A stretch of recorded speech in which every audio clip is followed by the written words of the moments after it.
electronic design specialty as well. We can do boards, custom boards like Flex Rio adapter modules, C-Rio modules, things like that. And actually, all of this came out of a program where we had to make a custom or a set of custom Flex Rio adapters, and we had to write the VHDL and the clip node for those, as well as the LabVIEW FPGA to take in all of these really high-speed signals and get them to the computer. So what I want to show everybody today is I'm not trying to present like, oh, here's a new way of doing things in LabVIEW FPGA. You should stop doing things the way that you're doing them today. This is a new tool to add to your toolbox as a developer. So you might be wondering, why am I showing a picture of a chain breaker up here? So I'm a big mountain biker. Something that you discover when you start riding bikes a lot is that at some point you're going to break a chain. And when you're out in the woods and you might be 5 miles out from your car or something like that, 10 miles out, this is not the most critical tool you're going to have, but you better have one. So it's something that maybe beginner riders are not going to have, but as soon as you get to kind of that intermediate level and you start to explore a little bit further, and you're not just going to be a short walk from your car when things start to break down, you really need this, because there's nothing else in your toolbox that is going to break that chain at all. So if you want to be riding home instead of walking home, you need a chain breaker. So this is kind of how I think about this. This idea is it's not going to save your life or anything like that, but it could be pretty critical, especially when you get into applications where maybe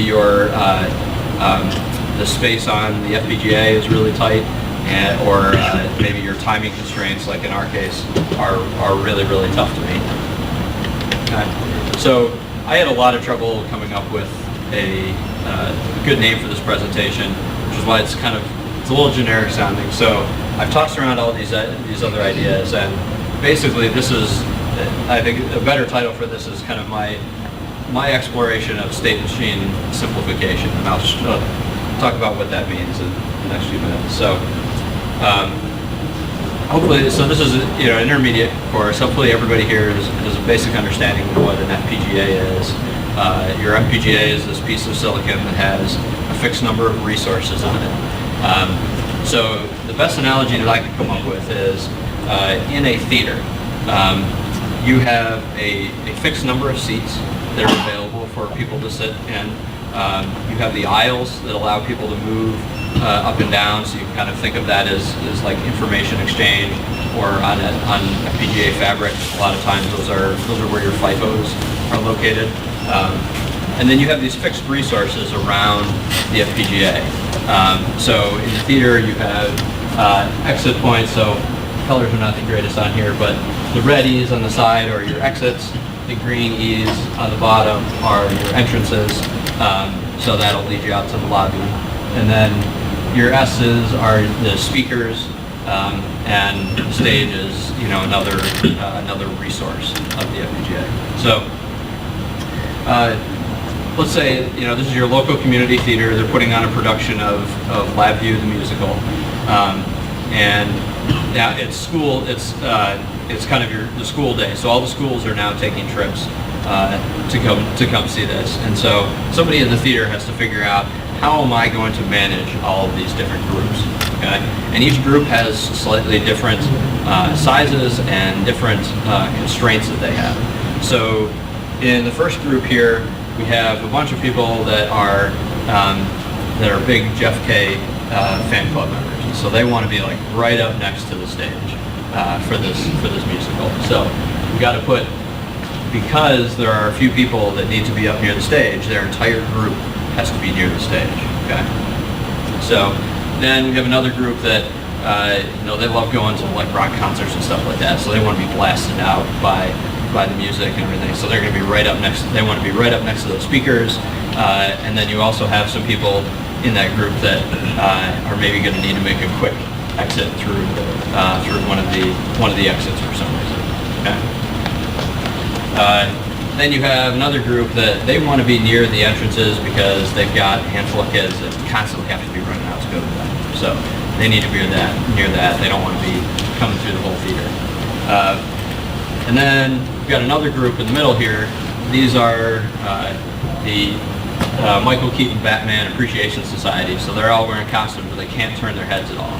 So they got to be right down the middle of the theater. All right. So we got all these groups with like these weird constraints, right? So to kind of continue the analogy, each of these groups has come with only one chaperone. So they have to stay as a big blob. They can't split up at all. They can't have spaces between the groups. And these chaperones are bored out of their mind. So they're going to try to pass notes to each other during this musical.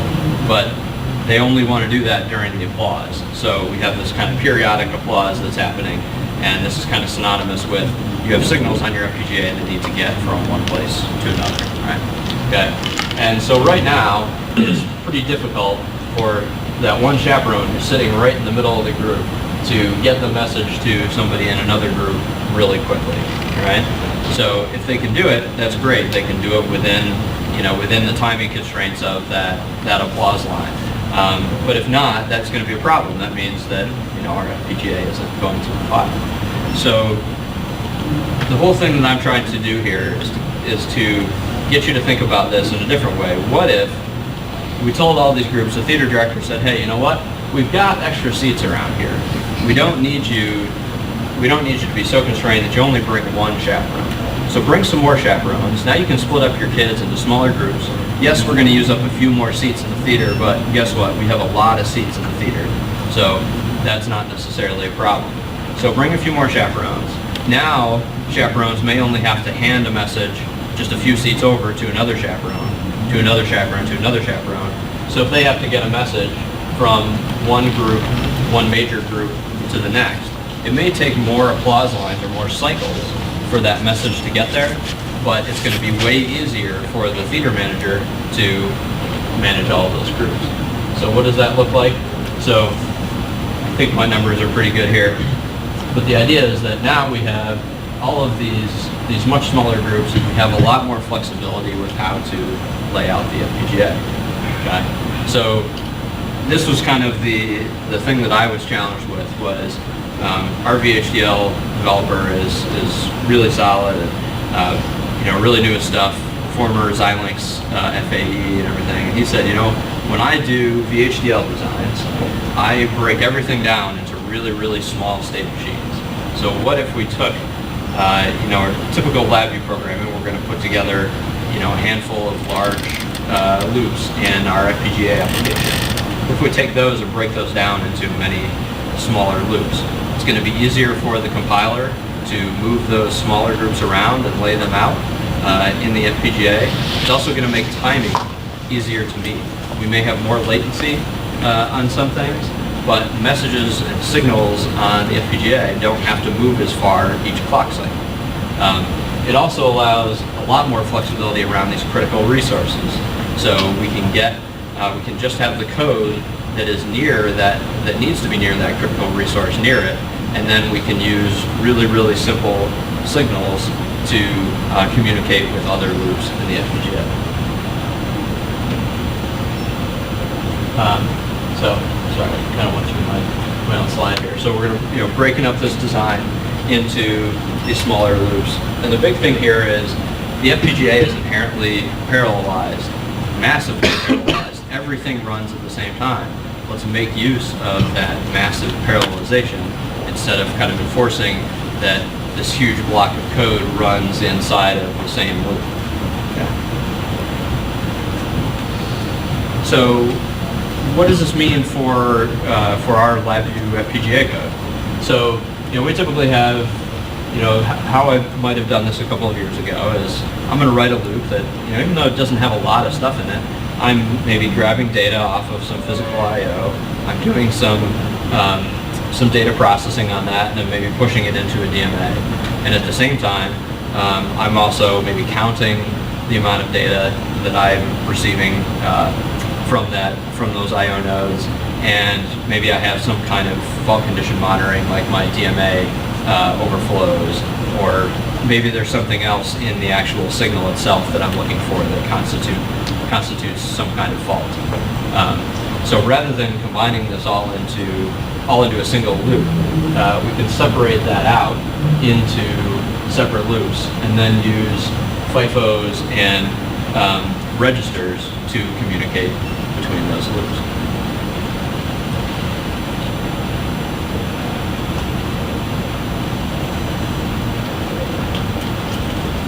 Any questions at all so far? All right. So when I talk about state machines too, I'm not talking about this kind of state machine. I want you to think about state machines as something even simpler than this, okay? So if you think of what a Mealy machine is, Wikipedia defines it as something whose outputs are defined purely by its input values and its current state, okay? So state doesn't have to be an enum, okay? State can be something like, I have a counter. My current state is, my numeric is a value of 6 right now. And then I have inputs, counter reset, counter increment. I'm sorry, that was supposed to be blocked out. So forget that there's actually a terminal there. Just think of, these are registers that are coming from somewhere else in my application. They can be actual LabVIEW FPGA registers, or globals, or local variables, any of those things. But the bottom line is, these are producing the output of just counter value. I don't need any other output in this case than just counter value. And so the challenge here is to break down the design to where all the state machines are things that have, if you can, as simple as just a single Boolean in and a single Boolean out that says, like, yes, we've met the state, met the conditions that we're looking for, or something like that. So you can take this counter value and compare that to a number to say, yes, we're over 4,000 because we're waiting for 4,000 clock cycles, something like that. So in a larger design here, I have these loops. So these colors I've tried to match up. So I have my data in.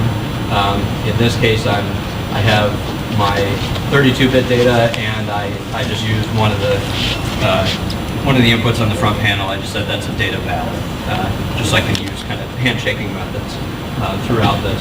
And then I have my data processing, which in this case I just threw a big exclusive OR at it, because that's something that the compiler has a tough time doing on a large amount of data at high speeds. I have my capture count, and I have my throughput count as well. That previous slide did not have throughput count, but let's say I have that on here. I have my DMA, and then I have my fault condition of, has my DMA overflowed. Okay. Something else to point out too is that in a lot of like LabVIEW modules, you have your something to do for like setup, which is like I'm going to set the data direction for my I/O. And this happens to be I think it's a 6583, which allows me to either spit out data or read data in. I just have to set the data direction. So something that people don't think about is this is a state machine too. Right? I have a sequence structure here, but this is ultimately a state machine. It is saying that until data direction is set, I cannot read in data. Okay, that's enforcing this state machine on my design. So the compiler has to write code to do that. But instead, I'm proposing, let's take all of that and parallelize it. And I understand that this might be a little bit weird, like a little bit different to read with a lot of loops. I'm going to open up the code in just a second so that we can actually have a look at this. But here's my loop that sets data direction. It doesn't need to stop at all. I can just let that run forever. Who cares? That can just run. Maybe I put on some kind of flag that I set up when that data direction finally gets set. That way up in the host, I can read it and go, oh yeah, my data direction is set. The FPGA is running now. Now I can go and start capturing data if I want to. And up in the host, you can prevent your capture from happening until that data direction is set. It's not something that needs to be in the FPGA. Then everywhere else here too, I've taken my capture data. I'm just capturing that, pushing it into a FIFO, reading out from the FIFO here in another loop, and doing my data processing. So what you're missing here is there's another FIFO that takes my process data and moves that out to DMA. And then I have another loop that looks at DMA fault. In this case, I've done something slightly different here. So instead of looking at has my DMA, do I have a fault from DMA? I'm just looking at, well, if my DMA free space drops below like 10 elements, I can pretty much consider that an overflow. You know, if it gets that low, it's going to happen. If your application is working properly, you know, your DMA buffer should never drop that low. And then I have capture count, which again is just using a local variable. And I'm using those locals as registers.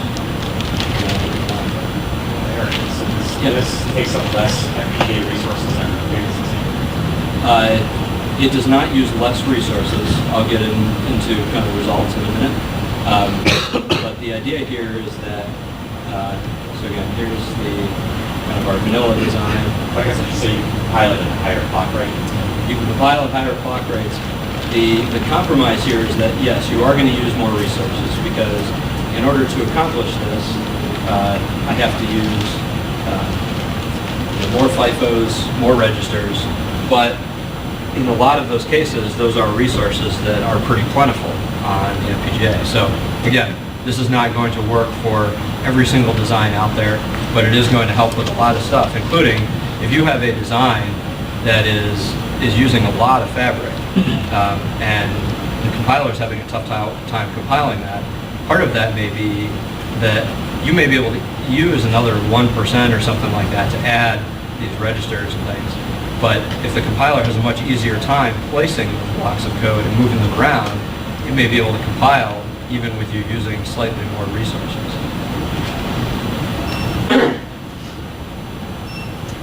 So a couple of the tips that that I would give here is that for FIFOs, they don't all have to be block RAM FIFOs. So when you go to configure a FIFO, you have several options. You have flip-flops, lookup tables, and block RAM. So block RAM, if you remember those aisles in the theater that were running vertically on the chip, I don't know if that's the design for every single Xilinx FPGA, but a large portion of them have block RAM and the FIFO elements running on these vertical lines up and down the chip. So if you need to use block RAM, then it is going to have to actually run signals to one of those walkways, let's call it, and then back to your other loop that is receiving that data. But if you use flip-flops or lookup tables, now you're just using physical resources on the FPGA, just slices on the FPGA. So it doesn't necessarily need to go to one of those aisles and back. And if you're transferring a small enough amount of data, those are going to work just fine. So for my loops here, let's say I have these running at the same clock rate. I should never have more than one, maybe two elements in that FIFO at any time. Because as you can see, my ready for output is wired as true. Anytime there's data in that FIFO, get it out, process it, push it to the next FIFO. So I never really have to worry about my captured data FIFO overflowing. Same thing with process data. I'm really only worried about the DMA FIFO at that point.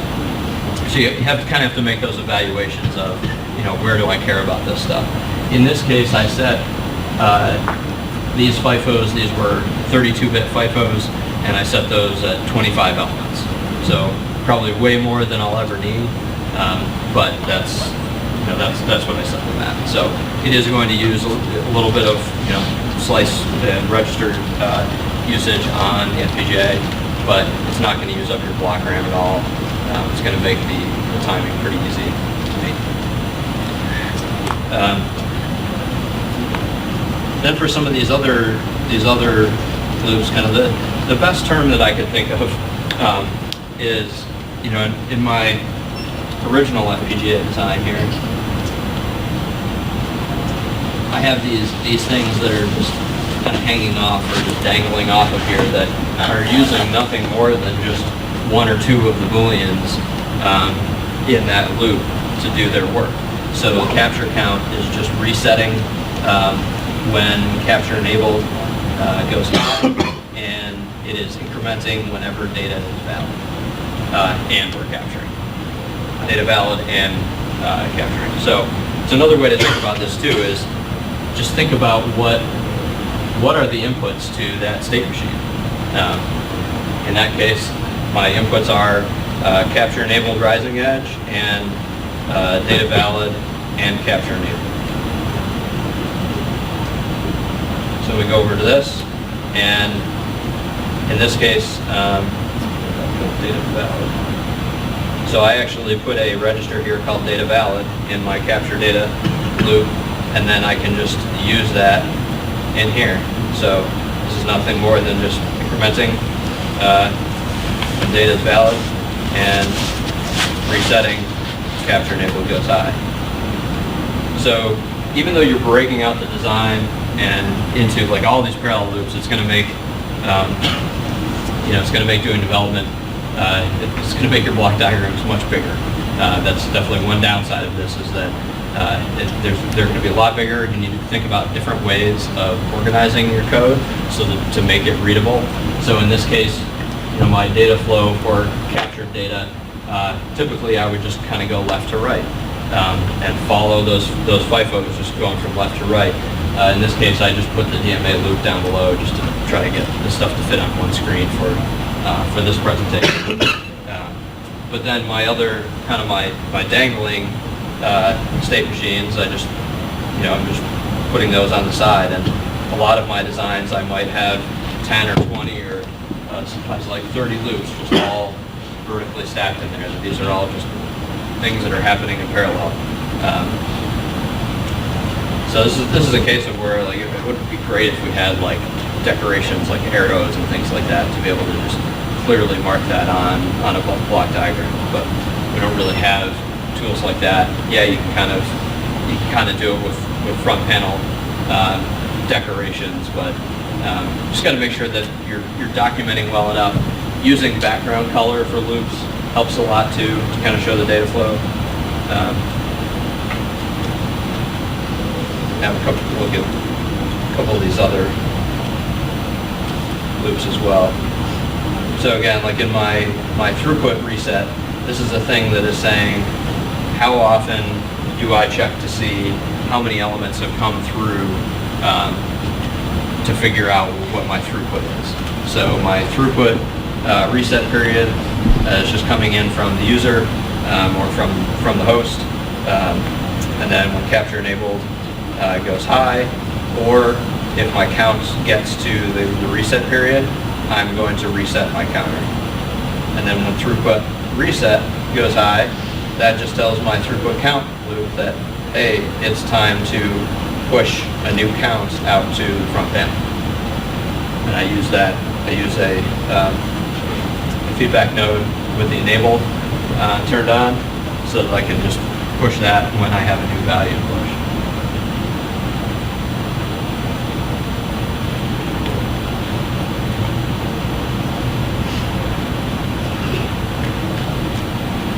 So I tend to like to use local variables if I can, mainly because they're searchable. So I don't know if anybody else has noticed, but LabVIEW registers, LabVIEW FPGA registers cannot be searched doing a text search. Come on, why can't we do that? It's kind of ridiculous. So right now, local variables are a little bit easier to use. So in this design, I actually ended up adding a few things to the front panel. So this is my original front panel, and my example, I have these two things added to the front panel. But as they talk about in the FPGA course, adding controls and indicators to the front panel will actually add more code to the underlying design. So in this case, I've added even those things, and I still get better results here.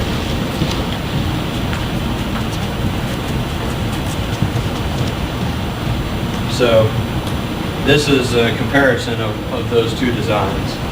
And this was done a couple of days ago, so I've done a couple of tweaks to the design. It still pretty much comes out to be the same. And I realize I have my old acronym in here, CPR, not SMS. But you can see that the max clock rate that I can get with this design is almost 50 megahertz faster. And this is with just a really, really simple design. You can think about a much larger design. You might be able to see much bigger gains. It might be the difference between compiling at the clock speeds that you want or not compiling at all. And yes, there was more resources used, but excuse me. Look at something like registers. Okay, I went from 11 to 11.4%. Whatever. There's tons of registers. Yes, this is a pretty big FPGA. I chose the smallest Flex Rio, kind of the modern Flex Rio cards, just to try to use up as much of the design as I could. But the bottom line is the resource usage doesn't go up a lot, and I could probably tweak that a little bit more. I could make those FIFOs smaller if I wanted to. I could use different resources. I could change them over to using lookup tables if I wanted to.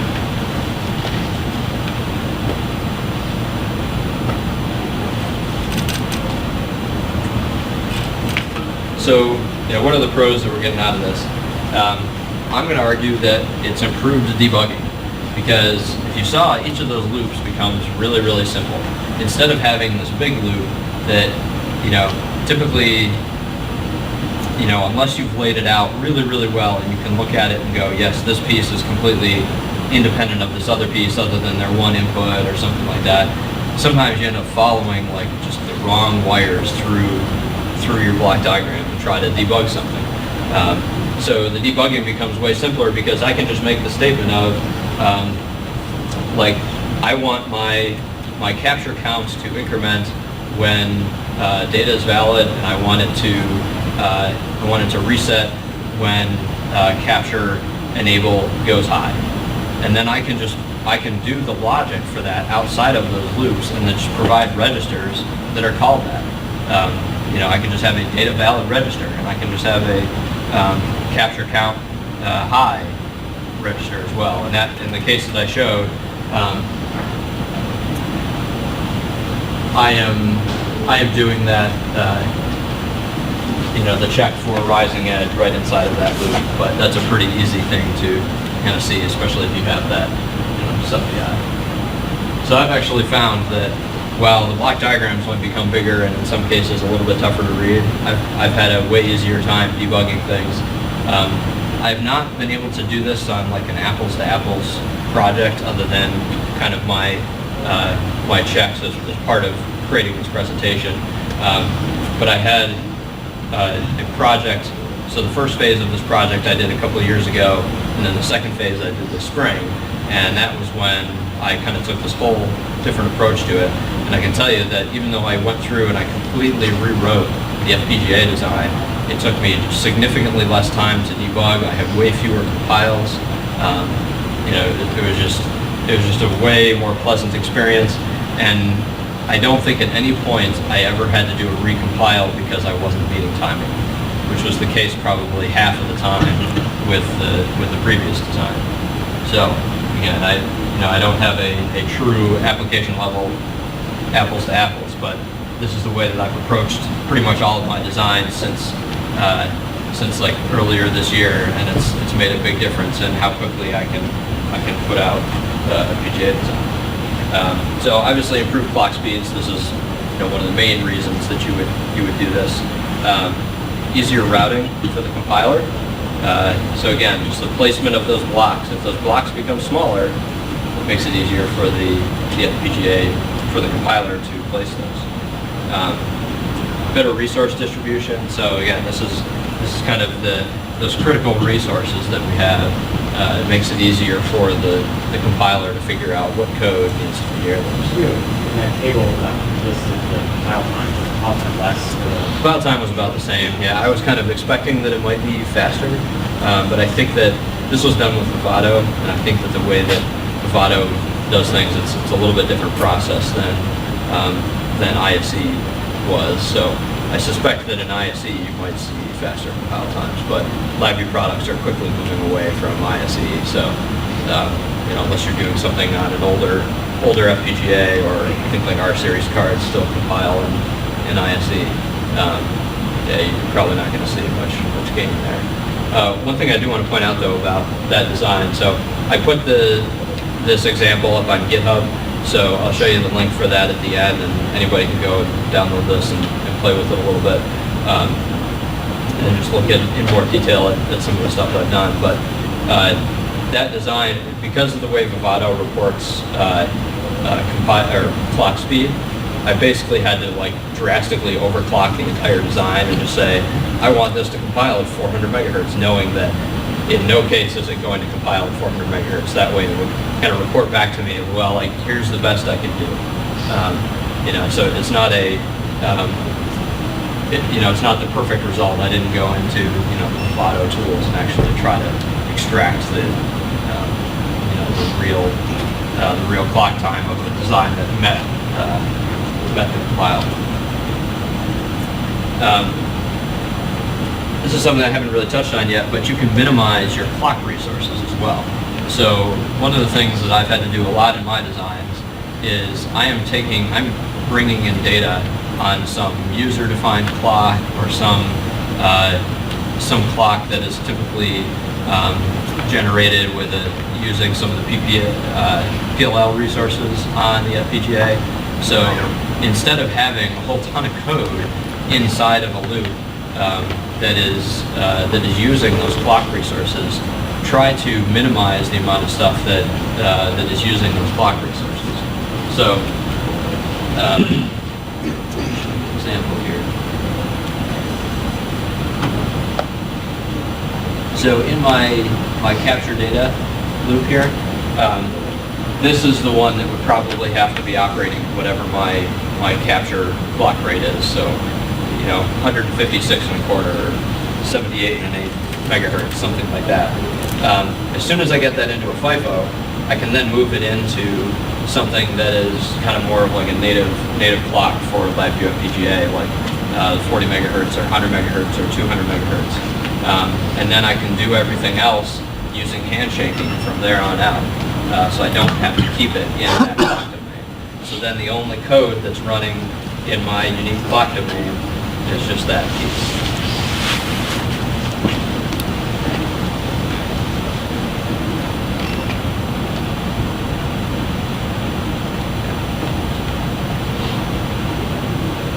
Any questions about that? All right. So some of the downfalls we've kind of talked about is, the trade-off here is that you're trading off more resources. If you do this carefully and creatively, you're not going to use a lot of other resources. You just have to pay attention to how you're setting FIFOs and things like that, how you're using registers. I don't recommend using local variables if you're going to add a ton of controls and indicators to your front panel. You don't want to burden your design by making your interface go from 10 controls and indicators to 50 controls and indicators for all these little intermediate registers along the way, because that is going to add to the complexity of the design, and that's something that NI is doing under the hood, because they need to be able to add that to the kind of the DMA layer there. So use the built-in registers. Unfortunately, the downfall with that is that you can't search them. Also, local variables have another drawback too. If you're using them in a sub-VI, you can't cross clock domains. This is something I didn't know until I started doing this, was that in a lot of my designs I have, say, 4 identical channels that I have to capture, say, of like Aurora data or something like that. And so I'm going to make a sub-VI that I'm just going to instantiate 4 times. Well, I can't use local variables inside of that sub-VI to cross a clock domain as a register, which is, why? Yeah, you just use a register item. But then again, but I can't search registers via text, which is a little frustrating. So layout becomes really important. How you lay out these loops so that somebody can see, if they're looking at your code, I have a register called data valid. Well, since I can't search for where that's used, try to keep stuff, on your block diagram within, some easy distance from where that register is written, so that you can see all the places that it's read. If you are doing something where phase delay is important, so you have a feedback loop or something like that, doing something like this and breaking up your data flow into many smaller pieces and using registers or FIFOs to transfer data is going to add latency to your design. But a lot of times, if you're doing something like just reading in data and processing it and pushing it to a DMA FIFO, if that takes 3 clock cycles or 10 clock cycles at 40 megahertz, who cares? Just you can add all kinds of latency in there. If you have a high-speed control loop, that might become an issue. But even then, you might just look at your design and go, can I tolerate, a few more clock cycles at 40 megahertz of phase delay? Or maybe you run those loops at 100 megahertz because maybe you can tolerate a few more clock cycles at 100 megahertz of clock delay. So, kind of ask yourself, does it really matter? And then the other thing too is that if your current design has, say, a lot of pipelining, and you just break up that pipeline loop into, say, 4 or 5 smaller loops, you're not adding any delay there. If you're just using a register to go between those loops, it's still a clock cycle delay to go for the data to go from one loop to the next. So it'd be no different than if you pipeline your design. So there's definitely a little more potential to create race conditions, because I have some loop that is generating, say, my data valid signal. Maybe data valid doesn't line up with the data anymore, because that's coming from another loop. So you just have to look at where am I consuming these things and making sure that when I have a data valid register and my data, maybe I'm just reading data straight from the I/O node. You need to know that, okay, well, I need to add one feedback register in there because it's going to take an extra clock cycle for my data valid to reach that same point. So I've already talked about some of these tips. Keep the state machines as simple as possible. Just try to think about, break down your design and just look at, what do I need in order for this counter to operate? What do I need for this adder to operate? What do I need for this data processing? So all I need is just data in and data out, then make yourself a FIFO. Or in the case of where everything's running at the same clock rate, I don't even need a FIFO. I can just use a register to register my data from capture to processing to DMA. I just used FIFOs in my example because in a lot of cases I'm typically crossing clock domains on one of those data transfers. Keep the inputs and outputs as simple as possible. So there's pipeline loops. So in the FPGA courses, we teach people to pipeline your loops to gain speed and get your code to operate in parallel. Well, it's still going to operate in parallel if you move it into separate loops, except now it becomes easier for the compiler to break that up. If it's all in the same loop and it's pipeline, that's great. You've reduced the amount of code in the critical path between one feedback node and the next feedback node, but the compiler still has to put all of that code kind of all around the same place in the FPGA because it's still all in the same loop. Look for those danglers, the code in your loop that, the output may just be something, that's on the interface, like an indicator or something like that. If you just have a couple of inputs that create that output, and it's not critical that output is not being used anywhere else in your design, it's purely just a feedback to the user or to the host, then that's something that can be broken out easily. Ask yourself about latency. In most cases, when I first started asking myself this question a lot, do I care about latency here? Most of the time, the answer was no.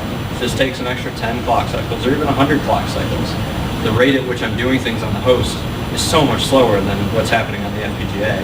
The important part is that it's deterministic on the FPGA.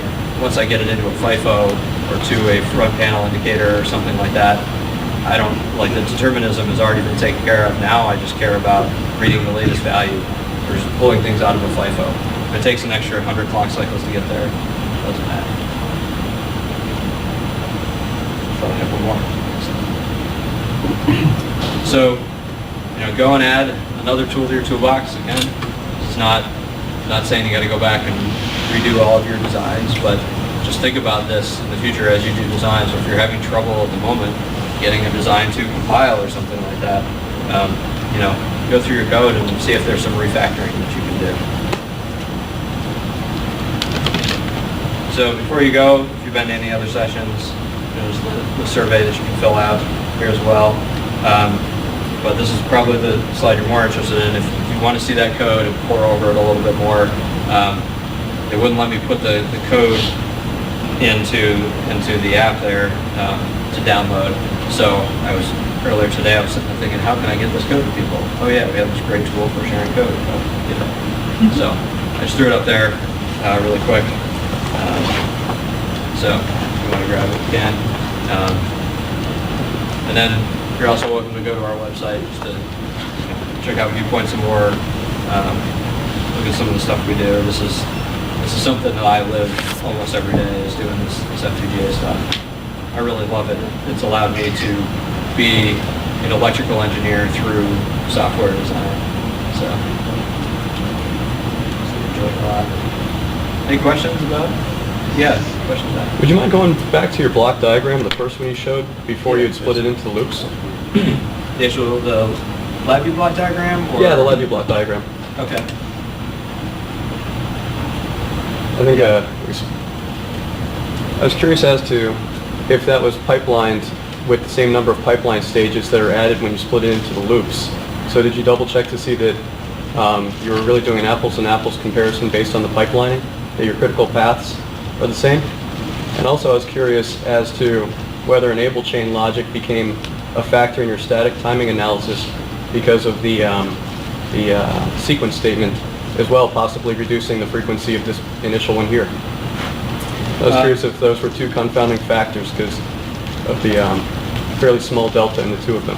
Yeah, I see what you're saying. So I didn't do it just without this sequence structure. I went through a few different comparisons and got pretty much the same results by going from kind of one stage to the next. The biggest leap was always breaking these things out. So that's why I kind of simplified the design down to this example. But you're certainly welcome to take this code and start to kind of break it up. You will see kind of incremental improvements along the way, but most of the time the largest jump that I saw was breaking it up. As far as pipelining goes, for the data here, I have pipeline here, the data valid. This stuff doesn't necessarily really need to be pipelined, although I see your point. Yeah, if I put a pipeline or if I put a feedback node, kind of on the input to the stuff, would it have any improvement? And again, that was one of the other incremental designs that I did, and I decided not to show all of those intermediate steps here. But yeah, the pipelining does improve the speed a little bit. But again, the bottom line was the best improvements that I got were by breaking up the design into these simpler, smaller state machines. I just have a comment about this non-searchable registers. You consider you show the label for the register, right click and you show label and then name that same as the register. Okay. Then I haven't tried that. Just try it. Okay. Cool. There you go. Learn something new. Yeah, the back again. Do you ever use ModelSim as your simulator, so third-party simulation, or do you primarily use the simulation through the LabVIEW block diagram? I don't really use either. Most of the time, my designs, I can't really do that, or I have not gotten it to work. I've had terrible luck trying to get ModelSim to work, and a lot of times the designs that I'm doing depend greatly on the data that's actually coming in from the physical world, and is tough if if not impossible to simulate. So a lot of the designs I've had to do, I've actually just had to use physical I/O, and we'll have to write kind of the other side of the design to flow data in from another FPGA and just do like loop back testing, things like that. So I'm not as familiar with the simulation on FPGA because most of the time there's something in here that keeps it from working properly. So. Another question? In your design, so several loops. Does it make a big difference if you put everything in different loops, or could you just put it in one loop? I mean, they're running at the same clock anyway. So to me, it seems that this is just a different way of writing the same thing down.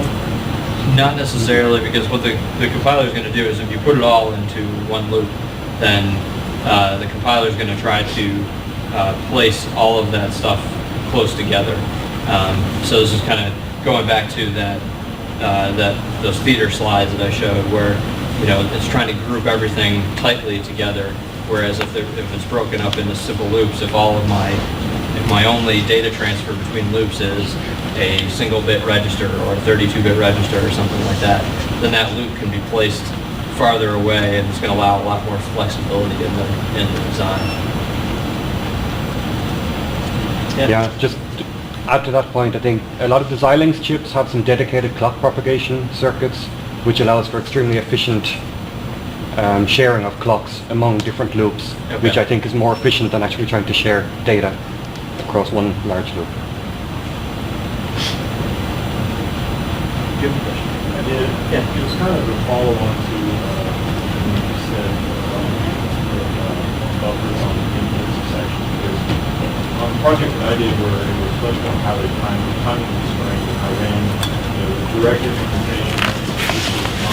My solution was, instead of breaking it out like you've done, it was to intelligently place and segment FIFO what happens in FIFO. So the loop coherent would look like this, and what's going on. But in there were strategically placed blocks of code that were FIFO. Yeah. I'd like to demonstrate.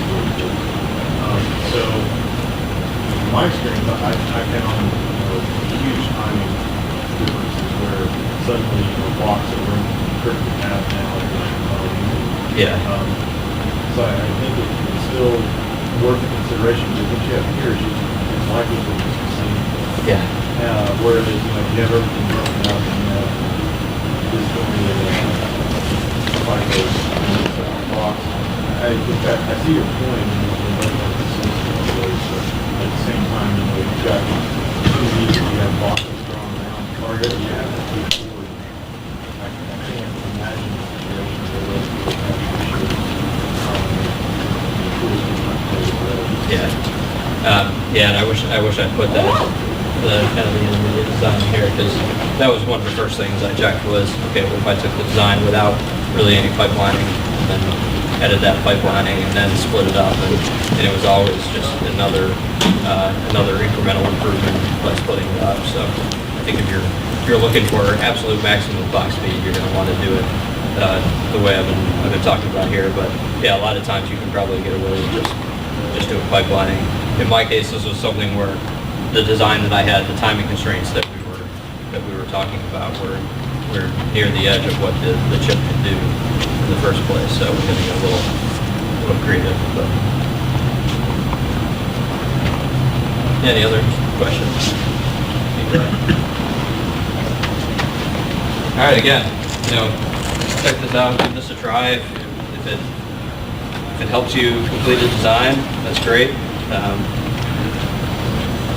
Again, it's not going to be the only way of doing things, just another way of thinking about LabVIEW FPGA. Thank you.